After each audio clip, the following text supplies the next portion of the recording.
We are here on quite a fast-moving news day. So this is just to say that at the time of recording, Keir Starmer's Prime Minister and Peter Mandelson hasn't been brought back in again for another job.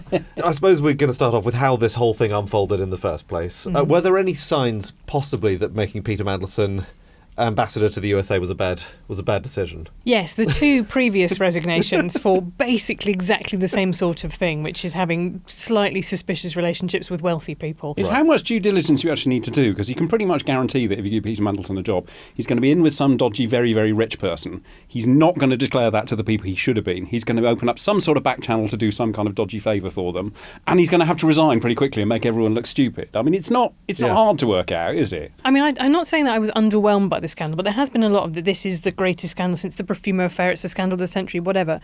And I kept running into my, but this is what Peter Mandelson does kind of filter. Yeah. And I also wonder whether or not for people who aren't so tuned into the Westminster bubble and the soap opera aspect of it, the way that it's affected now, Keir Starmer's now former Chief of Staff Morgan McSweeney, this was just a kind of like more sort of snouts in the trough kind of. I put it on a par with maybe MP's expenses, perhaps, as the most similar scandal of the kind, which is, I think it will have validated a lot of people's prejudice about the kind of thing that they thought politicians were all up to anyway. I know there's an element of it which is very much scorpion stings frog shock. But there is also an element where we were promised all sorts of boring process, and we were promised a politics that treads lightly on everyone's lives, and we don't appear to have that. I still cannot believe anybody's surprise. I've made a point about the cover about Beatrice and Eugenie being sold off to Epstein, which we made a long time ago. But when he went on that yacht with Osborne and Deripaska, Private Eye ran a cover and we put in as many puns as we could at the time. I feel sleaze sick, every Mandy for himself, bankers away, Corfu, what a stink. I mean, it's not as though whenever Mandy did anything involving rich people, no one noticed. How can he have gone through? And that scandal's not mentioned in the top three, which are all... Well, he didn't have to resign over that one. It was one of the rarities, wasn't it? and you ask yourself, why not? But it did happen, and everybody in politics knew what happens when you appoint Mandy. And they did it anyway. I know this is my area of specialist interest and or personal psychological scarring, but the Labour psychodrama of this is quite worth revisiting, because essentially the series of events is this. Keir Starmer is elected in 2015, having been a very successful human rights lawyer, but fundamentally fairly apolitical. And he moves his way through the Labour ranks by essentially attaching himself to Brexit, which he was Shadow Brexit Secretary. And that's a really useful place to be in with the membership, because they were fervently far more pro-European than Jeremy Corbyn, at the same time that they absolutely loved Jeremy Corbyn and were very resistant to people from the centre and the right of the party having a go at Corbyn. But this was the one issue, actually, that Corbyn was not as one with the membership on. So when you get to that leadership election in 2020, I went to see Keir Starmer do his hustings. And you would not have thought you could really put a cigarette paper between him and Corbyn. That's the way he presented it. He thought Corbyn had been a bit soft on anti-Semitism, that come up on the doorsteps, and he actually wished that he'd been more, repellent of Brexit, both of which were kind of okay with the membership. But he did not present himself as this radical departure. But what then subsequently happened is, through Morgan McSweeney, he kind of brought in this entire agenda that was the one in which they won such a big majority last year, which was essentially appealing to white working class voters, people who might have been Labour to Reform switchers, hero voters, they called them, whatever it was. But in order to kind of staff that, when the gravity of the party was still somewhere in the Corbyn to Ed Miliband soft left zone, they ended up bringing in a lot of Blairites, right? And I think this is one of the things, as we're recording this, Tim Allen has just gone from Downing Street as Executive Director of Communications. He was only brought back in September, a Blair veteran. We've talked before, you mentioned Alan Milburn brought in to do health, a Blairite veteran. Jonathan Powell. Jonathan Powell in National Security. Yeah. And, this other person who I think maybe is a landmine for the future, Matthew Doyle, who was a comms person in the Blair era, brought back to do comms for Keir Starmer, has just been ennobled by him and is facing questions about why he kept supporting a guy who had been charged with looking at child sexual abuse material and then ran against Labour as an independent. And This is not Epstein, this is another This is another paedophile, just to keep tracking if you're playing at home. But one of these issues is the fact that they essentially, what is the Starmer project? They just bought in Blairism as a way of staffing up roles because they're just, and their long time in opposition, lost all that institutional memory. So you're getting a kind of, I guess for you two who were in a private eye through the Blair eras, this is a sort of bizarre deja vu, right? Names It's all turning happening up. again. Yeah, Roger Little suddenly we're talking about again. Remember he was the one that was hosting these Sunday night do's with Mandelson and various other people. He's yet another name that was knocking around when I first started at the magazine. It is extraordinary. I cannot believe there's nobody else alive in Britain who couldn't do the job better than people who worked for Blair in a very previous government. Why? Why would you let Mandelson vet candidates? Of all people, why would you let Mandelson do anything? It's still utterly beyond me. But yes, I gather you're heading towards the centre. You need some people who've done things before. But do you need people who've done things before very badly? This is the greatest mystery about Mandelson, though, isn't it? Because he's always had and maintained this reputation as being this great PR spinner and this fantastic person who can work behind the scenes and achieve amazing things. What all he's ever done is make people dislike him quite intensely and turn himself into a symbol of corrupt politics repeatedly. I think there is something quite attractive, and as a political journalist you have to be honest about it, about people who are really great sources and they've got a lot of really good gossip, but also people who absolutely love politics and love the game of politics. One of the problems, I was at the New Statesman during the Ed Miliband reign, and he patently disdained it, and politics was sort of beneath him. Why is everybody just plotting always and briefing and it's so terrible? And I think Starmer has that view too. So therefore it is, as a journalist, sort of more refreshing to spend time with people who absolutely love, like the George Osbornes, your Ed Balls, people who just... Gove.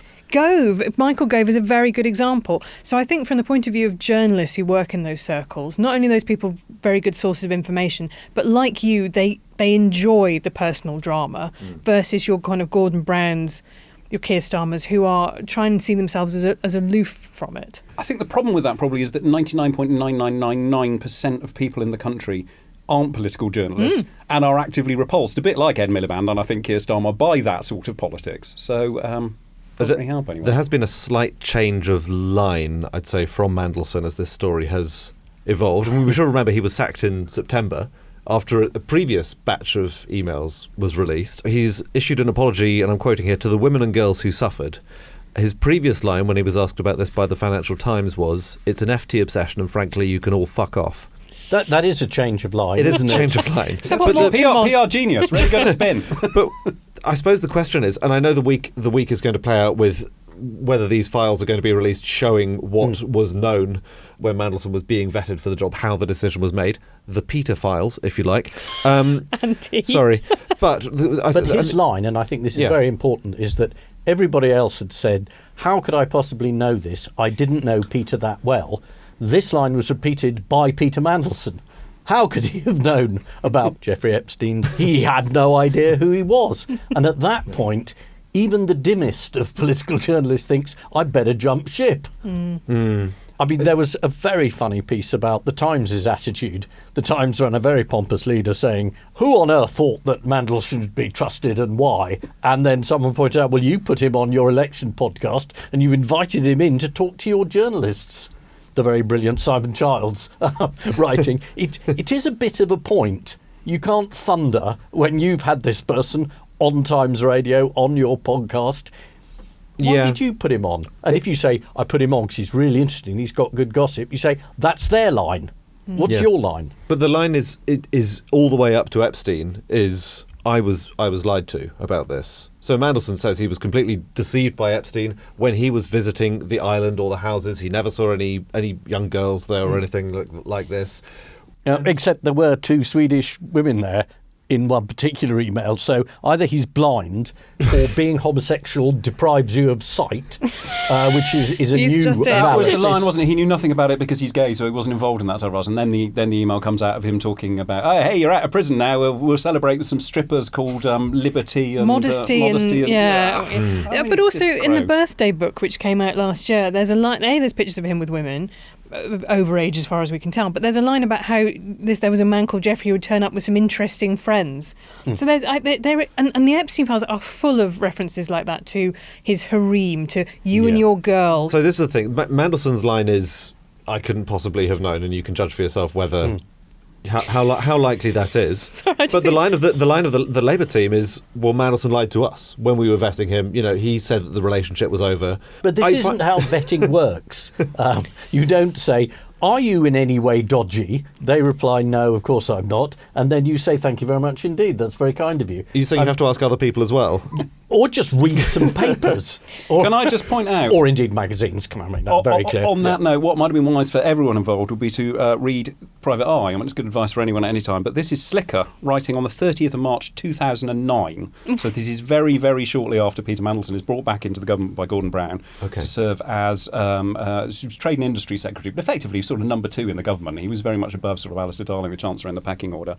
Slicker writes, "In uncertain times, government ministers need all the expert help they can get, which may explain the surely fanciful suggestion that Business Secretary Lord Mandelson has been discussing with American money manager Jeffrey Epstein, the new Obama administration, and new powers on Wall Street. Last July, Epstein began serving an 18-month prison sentence in Florida after pleading guilty to soliciting sex from underage girls as young as 14. Multi-millionaire Epstein, also a friend of Prince Andrew and ex-President Clinton, has been on day release from the Palm Beach County Jail since October, and so is available to meet and speak by telephone to friends. But it is surely too absurd to imagine that a British government minister would be talking to a jailbird, so these suggestions cannot be true." 30th of March 2009. Wow. Was that a case of sort of lawyer-induced sarcasm? That's how I think of the tone of that. I mean, that can't possibly be happening because... Very possibly. I mean, he followed up. Slicker followed up again a couple of years later. So this is 2011, which is when the Epstein story sort of starts to get slightly wider circulation. He points out that it's suggested Mandelson contacted Epstein while he was on day release from a Florida prison to see whether he could help smooth the way for the then business secretary to contact leading Wall Street banker Jamie Dimon, chief executive of JP Morgan Chase, to discuss important financial matters, which is exactly the stuff that was coming out in the emails last week about Mandelson suggesting to Epstein that JP Morgan should mildly threaten Alistair Darling, the then Chancellor, over the proposed bankers' bonuses ban. Right. So it's all there. It's all there. It's all in the eye. As Helen says, it may not be the biggest scandal ever, but suggesting government policy should be shared and influenced by major paedophiles is probably a bit new, isn't it? I think in terms of how high it goes as well. I mean, we were saying literally he was pretty much second in command in the government. The Profumo affair, which this is being compared to, there wasn't even any accusation, I don't think, that Profumo had leaked anything via his various girlfriends. It was just the fact that he was sleeping with Christine Keir at the same time that she was sleeping with a Russian spy. I mean, in terms of actual leak stuff, it tended to be very sort of low-down people. Usually the Ministry of Defence was the kind of the leakiest place, but it was sort of low-down civil servants. This was actually the second most powerful man in the country, who was quite prepared to discuss market-sensitive information, confidential documents, and share them with anyone, but share them particularly with an American paedophile does seem quite major. And the line that Andy establishes that everyone lied to everyone, Peter Mandelson voluntarily handed over the information straight away and then lied to the Prime Minister. So it's not just passive. I suppose the thing I'm interested in is at what point does believing you're being lied to by someone who is a proven liar become culpable? I mean, it seems this is the Cretan paradox. It's the Cretan paradox. It seems plausible that the only world leader to be brought down by the Epstein files is Keir Starmer, someone who, as far as I can tell, would absolutely never have consorted with anyone like Epstein, someone who seems, pretty sort of square and prosecuted quite a lot of people like Epstein. Prosecuted people like this. I mean, human rights lawyer. This is extraordinary, isn't it? I know Donald Trump is named thousands of times in the files, and apparently this just cuts no ice at all in the USA. I mean, I think you have to look at it in the context of the fact that quite a lot of the Parliamentary Labour Party think that Keir Starmer is a lemon. The scandal is one thing in itself, but a bit like, who really outside of nerds like us remembers the Chris Pincher scandal, right? In terms of doing for Boris Johnson. But it was finally the accumulation of a lot of people thinking we're better off without you than with you. Right. And so I think you have to see it as part of that. I know what you mean. It does seem odd that so few consequences have been suffered by anybody in America. A few people have lost, some TV gigs and some administrative stuff in US universities. Like, there has been some collateral damage. But in terms of the political scandal, the fact that Donald Trump fell out with Jeffrey Epstein in the 2000s before all these emails occur, and the fact, I suspect, that this was a man who used to fax mean things to his enemies really quite late into the 90s. I'm not sure he'd ever really got to grips with email. Just means that actually Trump has sort of escaped this. But there's also the fact that he's elected president for a 4-year term. There's really no way to get rid of him. Right. So it's just not that live question in the way. And I felt like about a week ago there was just this kind of scent of blood in the air, essentially, from the lobby, and that they just thought, hang on a minute, we've got him. And at that point, it always becomes very unpleasant. Actually, George Osborne and Ed Balls were talking about this in their podcast, and George Osborne did this thing where he said, I never like this bit when you see the sort of hunting pack mentality. And I thought, well, I bet you don't, having been on the end of it a couple of times. But then both of them ends up saying, I was shocked by the bit where you would be in government and you would just press forward on your email from the Treasury onto someone else. I think that's the bit that even people who thought and in the case of George Osborne, knew Mandelson quite well, actually Ed Balls in a sort of frenemy kind of way, but that I think people were genuinely shocked by that, and I don't think that was fake shock. I think that was real shock, actually, that it was worse even than they'd thought. You say we're not remotely surprised that he'd consort with a paedophile after conviction, but this email forwarding thing is outrageous. Yes, I mean, genuinely, right. Yes. On the basis that Lord Mandelson has always sort of delighted in this reputation of, like, the Prince of Darkness and whatever it might be. And his lobbying firm had a group of people whose Wikipedia pages have got very long controversies sections, right? Like, this is this has always been his shtick. But I think that the word that Keir Starmer used was betrayal. And I think there are lots of people within the political class who do feel like that this is a betrayal. This is so outrageous that you just wouldn't have comprehended that anybody would not know that this was just, you should never do this. I mean, equally, in terms of Trump patterning on it, I mean, you talk about his lobbying firm, his global counsel. I mean, absolutely secretive about what clients he was representing there. Well, still, right up until last week, serving as a member of the House of Lords, a member of Parliament, wasn't he, Ian? And he claimed that the rules did not apply to him as a peer, that he did not have to disclose who these clients were that his lobbying firm lobbied for. And as you would expect, everyone are wrongin'. The list is unbelievable. Even Sauron Technologies Limited. Emperor Palpatine. LLC. Yeah, absolutely. Nuclear South African tobacco. You name it, they're all in there. And it was, again, this old hiding in plain sight business. I don't know how many pieces Richard Brooks wrote for us about Mandy's lobbying firm, but it was this area between business and politics. I mean, that's described on their mission statement. You think, that's the area we don't want. We want politics and we want business, and we do not want you. It was helping clients see opportunities in politics. I mean, it's pretty blatant in terms of one of those opportunities in politics, of course, was he hosted a dinner for Palantir, Peter Thiel's company, with a load of NHS bosses just before they picked up an enormous NHS data contract in 2023. That was one of Richard's stories. Yes. I mean, there's an awful lot more of these as well. And the idea that this was a good person to have in charge of your American embassy. And I do not buy this argument that they all say, well, it was high risk, low something appointment. It was a very high risk, no possible benefit appointment. I mean, the diplomatic service is not short of people who can go in and suck up to foreigners. That is part of the job. This isn't a new observation, and you don't have to have Mandelson to do it. So you don't buy the "we needed a swamp creature to be in the swamp" line. Previous ambassador did a perfectly good job. Right. Why appoint a political appointee? I think that was one of the many things that has pissed off the PLP, because that Karen Pierce was well liked, respected, seemed to be getting on with the job. There was no black marks against her record, and they parachuted in Peter Mandelson essentially because he was a mate of Morgan McSweeney's.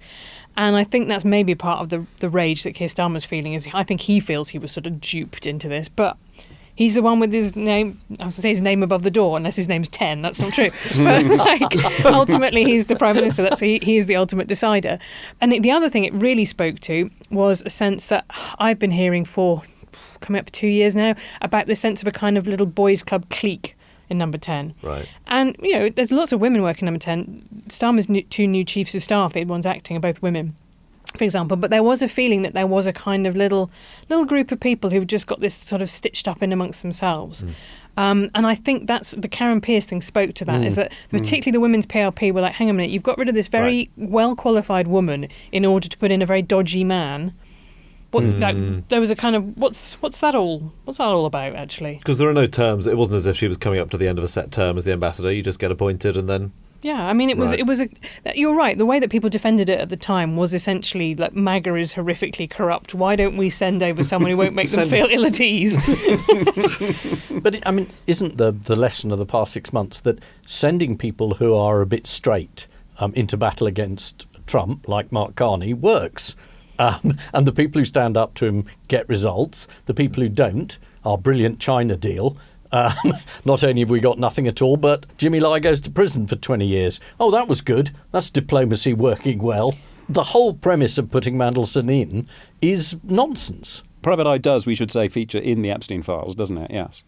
Yes, and it's not me on a plane. It's a story found by Robbie Griffiths and Adam about a lawyer. Tell us about him. Paul Tweed, yes, who's been written about quite a lot in the Eye. He's very keen on his job, defamation lawyer, should we say. Let's describe him that way. And he was retained by Epstein for a while, although he's been very clear, like many people, to say this week that actually you knew nothing about him and didn't actually, didn't stay with him for very long. He wouldn't take his legal advice, so he stopped representing him in 2011 after he'd come out of prison for the first time. But yes, he took great issue with the Private Eye cover that we were discussing, the Beatrice and Eugenie.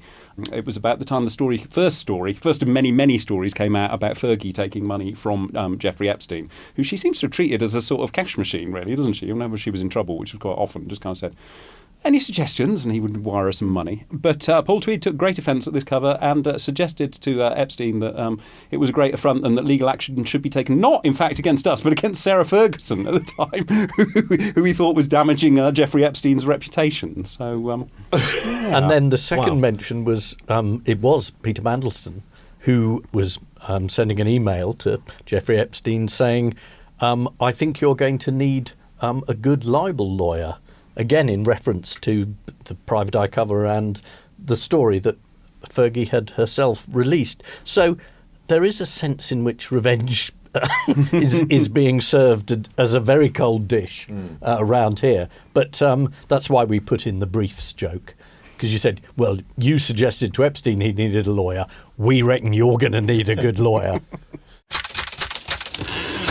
Right, we're going to be staying with this story because it seems to be quite a big one. Good insight, Andy. Thank you. That's I'm going to start that again. Yeah. All right. We're going to be staying with this story. Before we do that, there is one other seismic news story that I think we should cover, which is that this podcast proudly lost in its category at last week's Political Podcast Awards. I didn't see you three at the event. You were all busy. But I got to go and hang out with George Osborne, Ed Balls and others who won big. I was just going to say, all the people who knew Mandelson very well won awards. or have you got to have stayed on a yacht with him? What's the exact criterion? Well, I just want to thank the judges of the whole competition who did a brilliant job. They were Anne Alexander, Liam Conlon MP, Gregor Poynton MP, Steve Race MP, Tom Rutland MP, Baroness Anne Jenkin, Deborah Mattinson, Harry Quilter-Pinner, and someone called Lord Ben Houchin, who I don't think we realised was on the judging panel, and we might have saved ourselves the email. How on earth did we not win? Matt, the producer, and I just looked at each other and thought, well, we'll have a nice meal. And we did. He's got no style, though, because the cool thing to do in that situation would be to give the award to your enemy and a sort of like, ha ha ha, because he's won, hasn't he? In the sense of like, we're talking about scandals that we Private Eye point out a lot and no one does anything about. You could just be like, ha ha, maybe you can frame this next to your many like reams of coverage about my dealings. Well, good point. Well, that's an idea for you next year, Ben. So anyway, sorry, we should come back to the big winners of the night, George Osborne and his close personal chum, Peter Mandelson. and the fallout from that story. Are there any stories that you think have not received the prominence they should have that came out in the last week, which have slightly been overwhelmed by political drama and stuff from the Epstein files? Stuff from the files, yeah. Okay, well, this I think is very important. This is a statement from the General Osteopathic Council, which seems to have otherwise gone unreported. It says, "We are aware of media reports that the husband of Peter Mandelson, Reinaldo Avila da Silva, was in receipt of funds from Jeffrey Epstein to fund an osteopathy course in the UK in 2009. Reinaldo Avila da Silva did not graduate from an osteopathy course and has never been registered with the General Osteopathic Council. Therefore, he is not able to practice osteopathy in accordance with the law within the UK. If he's poised with his hands over your spine at this moment, get off that table." I mean, that was one of the bizarre details, because this was the point where Mandelson was still talking to the press, and he said, "Well, I was just under the impression that this £10,000 that was given to his then partner, now husband, was a sort of bursary, and that Jeffrey was just a very charitable guy who handed out these bursaries." And if you're handing out charitable bursaries, you probably don't give them to people who have recently stepped down as an extremely important cabinet minister and have quite a bit of cash already, do you? No, there's probably some sort of means testing that goes on. Look, he just loves spinal realignment, okay? A man has got to have a hobby. So we're having all this discussion about Keir Starmer as former Director of Public Prosecutions. There's another former Director of Public Prosecutions who I think has got some questions to answer, which is Ken MacDonald. So there's a very upsetting case of a Norwegian student who back in the 2000s was found raped and strangled, having left a club and got in a taxi with the son of a Yemeni billionaire. So her name's Martine Vik Magnussen and his name's Farouk Abdulhak. She was found 2 days later in the basement of his apartment block, by which time he had got on a plane to Cairo and thence to Yemen in his father's private jet. The Met decided there wasn't enough to charge, basically. I've been trying to get him back to Britain ever since. He confessed to the BBC that he said it was a sex game gone wrong, which is a defence that's often used in situations like this. But there are emails from the billionaire father to Jeffrey Epstein about a meeting that he had with Ken MacDonald, which says Ken MacDonald was paid £20,000 for consultancy, about how they might possibly facilitate the return of this kid to Britain and make this case it was just a sex game gone wrong. Can I check, this meeting proposed was after MacDonald's time as Director of Public Prosecutions? Yeah. He's working for Matrix Chambers at this point, so you can find it all if you search for Matrix Chambers in the files. But it was arranged, essentially. He said, as a lawyer, you end up meeting lots of people with checkered CVs. But nonetheless, I found this, there's a reference to the fact that, Ken MacDonald was helpful advising him because he'd be dealing with the current DPP, i.e. he'd be brokering the terms under which this kid would come back to Britain and face the music. And it's just, the thing that got to me about all of this, a really horrible story about a poor dead woman who, whatever happened, she's never coming back. There's a whole life that would have been lived there. And at the end of one of the emails about this back and forth between the Yemeni billionaire and Epstein, it ends after this discussion of what's going to happen with how was the Caribbean, and it's like they're having this chit chat about how's life on your yacht in between the discussion about the death of this young woman. And that to me just really, I think a lot about that line, that F. Scott Fitzgerald line at the end of Great Gatsby about they were careless people, they broke people and things and retreated back into their vast carelessness. And that to me is an example of it. You're discussing somebody your son killed, whether he did that culpably or as an accident, and you're also just catching up with how's the holiday going on? Like, was the weather nice? Did you get any good snorkeling in? It seemed unbelievably callous to me. And as I say, Ken MacDonald's made a statement about it, but I don't think that reflects very well on him, frankly. And I mean, this is just one of the things that you've noticed. The amount of stories in the files that are buried underneath there, because we're just doing the politics and who's up and who's down at the moment. It is incredible how much there probably is yet to go in these millions of files. The thing that's interesting about these files, whether or not you're looking at criminal wrongdoing in all these cases, and obviously you're not in all of them, you are looking about here's a really grim insight into the way that this bit of the world works, essentially. Yes. Well, it's a claim that was made a lot by the MAGA movement, was that society was being run by elite paedophiles. It now doesn't look quite so absurd, unfortunately. I mean, they thought it was happening from a pizza parlour in Washington. That's where they went wrong. Yes, but apart from that, they were on the money. Yeah. Can I also say, you just find out things that would have been really helpful to know a long time ago. So in a casual exchange of emails, we find out that Ghislaine Maxwell derived her enormous wealth from some secret trust funds left to her by her father. Oh, good. So the public money in Britain given because he'd stolen all the money from the pensioners, our money given to bail them out, could easily have been paid by Ghislaine Maxwell out of these secret trust funds. They weren't secret to her friends in New York, and everybody is the poorer. It was 100 million, I checked, 100 million in compensation was paid by the government to the 32,000 former Mirror staff who had their pensions stolen by her dad. Whilst obviously he was stashing this money away. Her total net worth in 2013 was apparently estimated by JP Morgan, it's them again, they're always in one of the files, 10 million. Yeah. So the idea was, I think, up until now, that was the attraction of Epstein for her, wasn't it? That he was funding her all the way. But no, turns out... Yes, and it was this poor, sad family, the two brothers of whom obviously took me to court for contempt of court during the process, and I have no beef about that. But for younger listeners to the podcast, Maxwell did sue Private Eye. Robert Maxwell sued us on the grounds that we said he was stealing from his own pension fund. And then he died, but not before he'd stashed enough away for her not to have to live with the world's most famous paedophile. I mean, it is completely... Just as a note for Peter Mandelson, if you're listening, that's how you declare interests. Yeah, that's how you say what you... There is an online phrase that punish the villains is actually quite a good electoral mantra. You know, it's quite a powerful saying. Should we punish the villains? It's a good idea. You know, it doesn't seem to be. Dominic Cummings's mantra was "Fund the NHS, hang the pedos," right. Which also, actually, probably in this case would be extremely popular with people. One of the things that's interesting about the opposition parties, though, is I think they're quite keen to have the focus stay on Mandelson, because then it's just purely a Labour scandal, and I'm not sure it is purely a Labour scandal. So there's an appearance by the Reform Treasurer Nick Candy. Is there not in the files?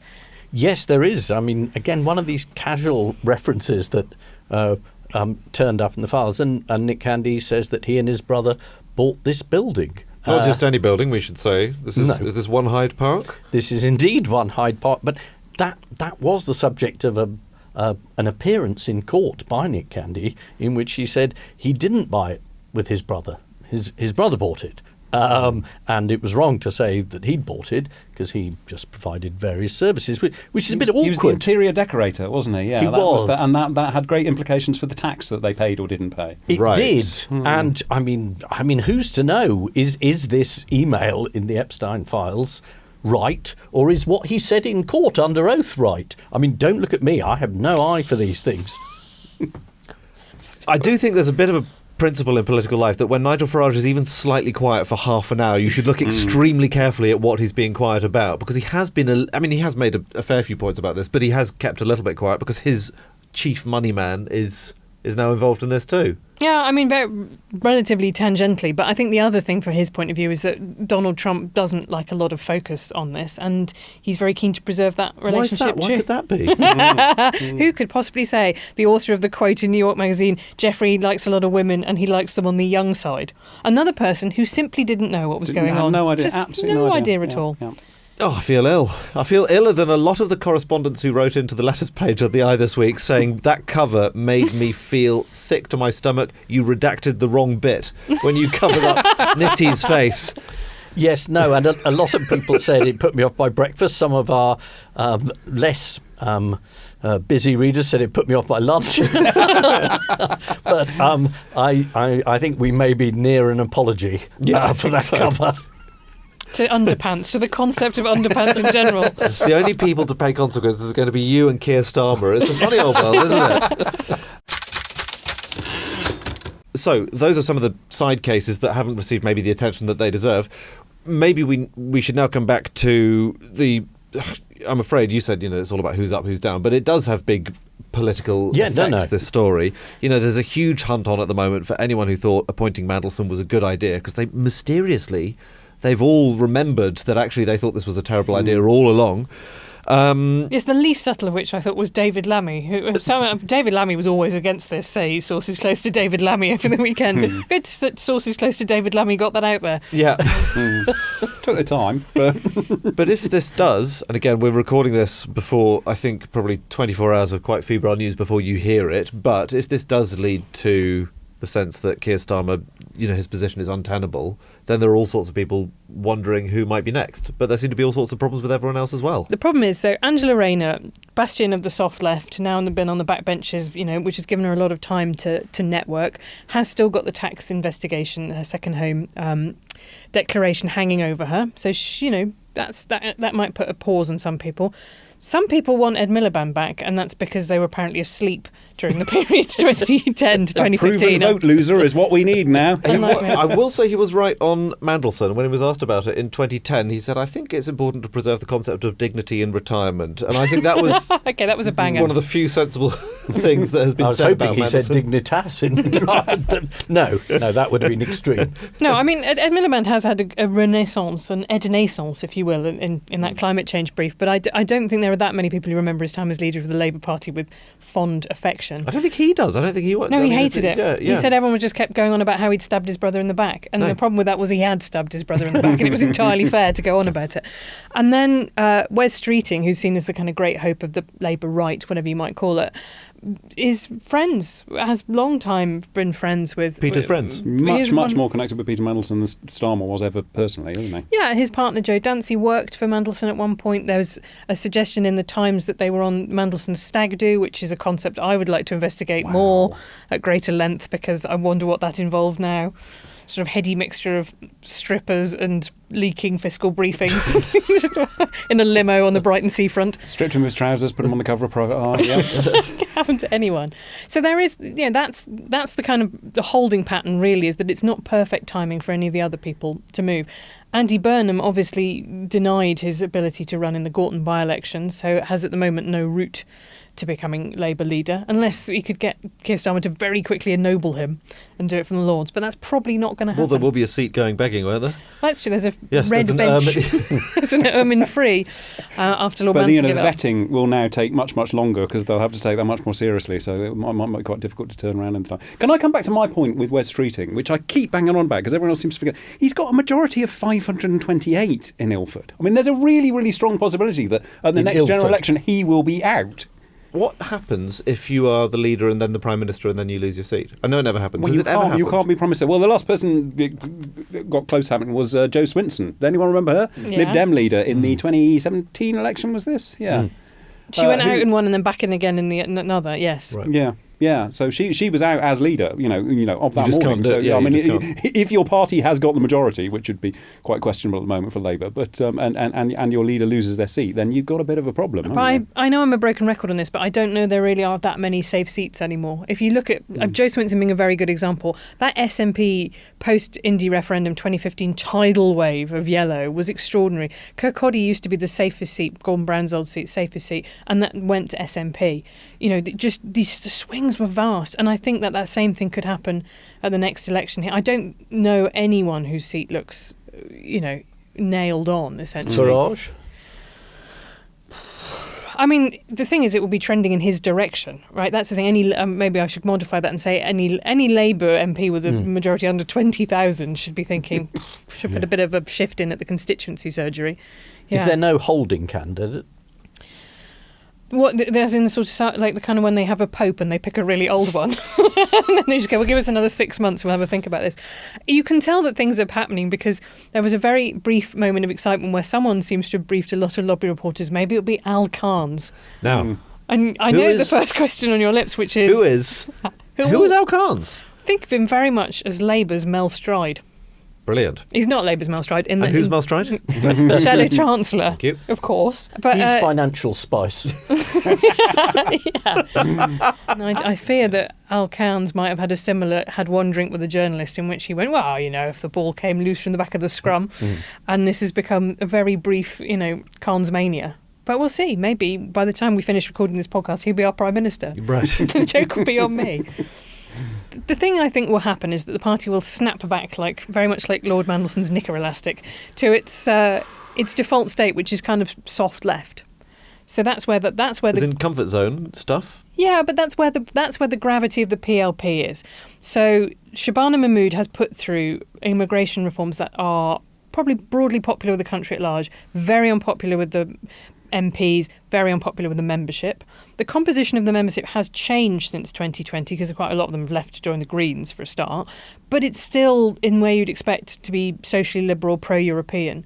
So Wes Streeting, for example, has been talking up his pro-European credentials because he knows in other respects on sort of cultural issues, he's more in the Blairite, the hated Blairite zone. Whereas Angela Rayner is, for example, has extremely strong links with trade unions, which are traditionally a very good thing when one is standing for the Labour leadership. But there's sort of something for all of those involved. This is not the ideal time for them to move, essentially. And so, I think that even as late as last week, the suspicion had been that something would happen after the May local elections. And that's why Anasawa has put that distance, because he is facing the SNP in what is expected to be a pretty brutal battle up in Scotland, and he wants to put a bit of distance from himself in the way that Douglas Ross distanced himself from the unpopular Boris Johnson in England.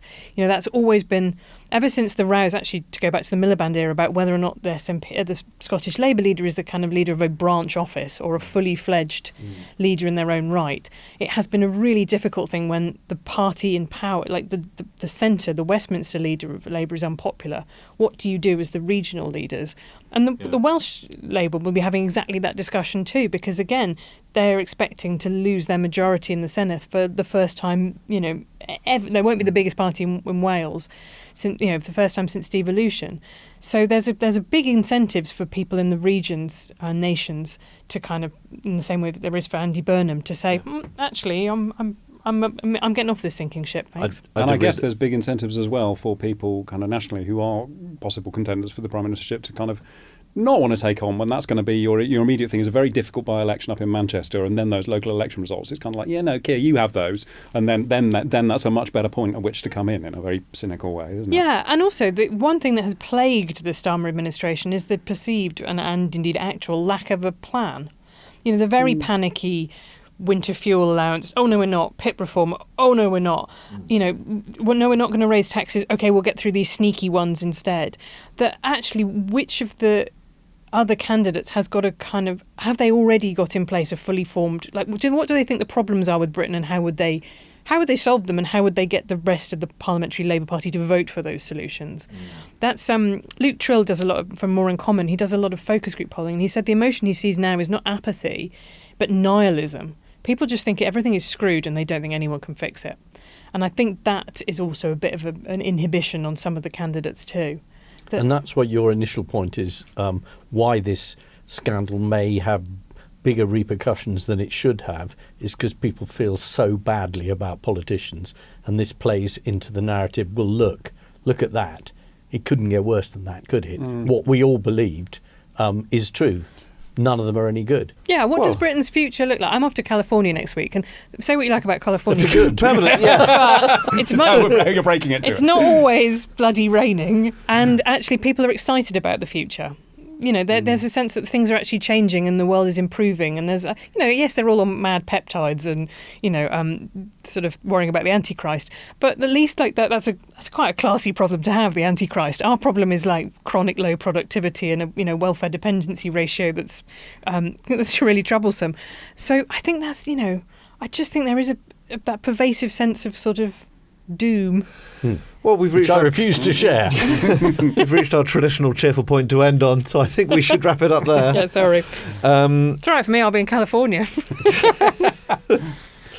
Well, that's it for this episode of Page 94. Thank you so much for listening. We'll be back again in a fortnight with another one.